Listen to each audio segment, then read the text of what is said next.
Ce ne sont ni les capacités intellectuelles, ni une éducation distinguée qui opéreront les miracles dans notre Église. Non, seulement par la puissance de la foi et notre capacité de prier. Être dans une consécration complète, une humilité entière est la clé pour la transformation intérieure de notre Église, pour notre propre transformation, l'oubli complet de nous-mêmes, pour ne penser qu'à la gloire de Dieu. Avoir un désir insatiable et constant de recevoir la plénitude de Dieu en soi est la clé. Tels sont les hommes qui pourraient enflammer l'Église de Dieu, non pas d'une manière bruyante, vulgaire, récréative, mais avec une chaleur intense et paisible qui pénètre, font tout et met tout en mouvement pour la gloire de Dieu. Dieu peut opérer des miracles si l'homme préparé se présente.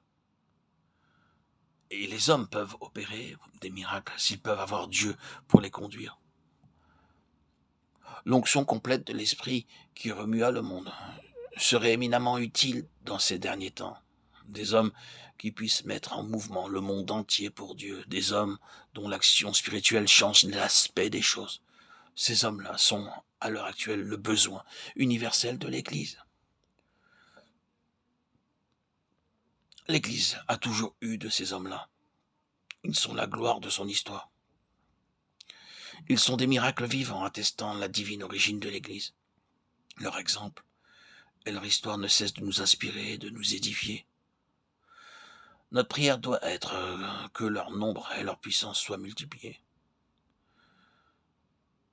Ce qui a été fait dans le passé, dans le domaine spirituel, peut encore être fait. Et mieux, fait de nos jours. C'était la pensée de Christ quand il disait « En vérité, je vous le dis, celui qui croit en moi fera les œuvres que je fais. Il en fera même de plus grandes, parce que je vais à mon Père. » Le passé n'a pas épuisé les possibilités et les occasions de faire de grandes choses pour Dieu. L'Église, qui n'a de miracles, de puissance et de grâce que dans son passé, est une Église déchue. Dieu veut des hommes élus, des hommes chez qui le moi et le monde n'existent plus.